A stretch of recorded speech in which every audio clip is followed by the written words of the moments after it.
So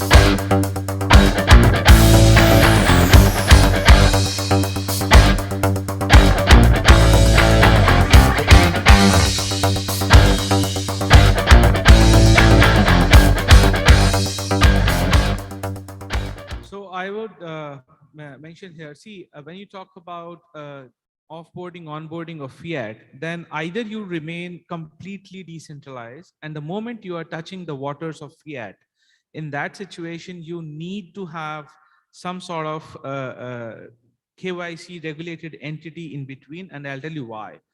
There are many projects which try to pull up completely P2P transactions and those models since 2018-19. And I'm not talking about only any particular country, but let's say case in point, even Binance P2P.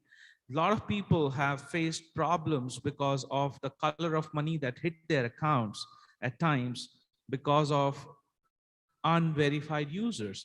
And then they were followed by the lawsuits because the money that came into their account was earned in terms of fiat from various illicit activities. So I speak to a lot of lawyer friends, and they have like ton shitload of cases like those. So when we talk about the pure decentralization or pure centralization, none of them is a right solution. If we are talking about real mass adoption, yes, people who have been into this space from the OG era, a lot of them have had that the technical understandings, the risks, the challenges that could follow. But when we talk about mass adoption, there has to be a middle ground. There cannot be one side or the other, because this is the new era. So when even e-commerce came in, the solution is not really solved in the sense of whether we go purely digital or we go purely non-digital, right? So there were a lot of solutions which came in as a middle ground. So I'll give you an example.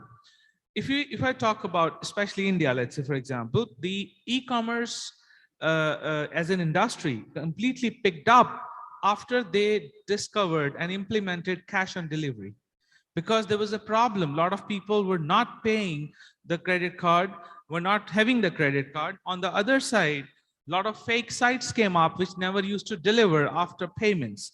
So that was a problem of that sort. And the solution that came out was cash and delivery, which triggered the mass adoption. Similarly, if I take up this fast forward into the crypto and DeFi mass adoption, there is a challenge of people. Either they have, so the decentralization has to unlock the control of money. So if I have this money, it is in my control. But system as in not the software system, the government system, the financial system, they want to understand who you are so that you can protect yourself from the kind of risks of various bad actors in the industry. I mean, we all understand, yes, we all are good, fine, but you can't close eyes. There are people who do not have the right color of money. So if you go to P2P, which can be a decentralization solution, it has its own risk of legal issues. If you go to pure centralization, it has a risk of control of you losing control of your assets.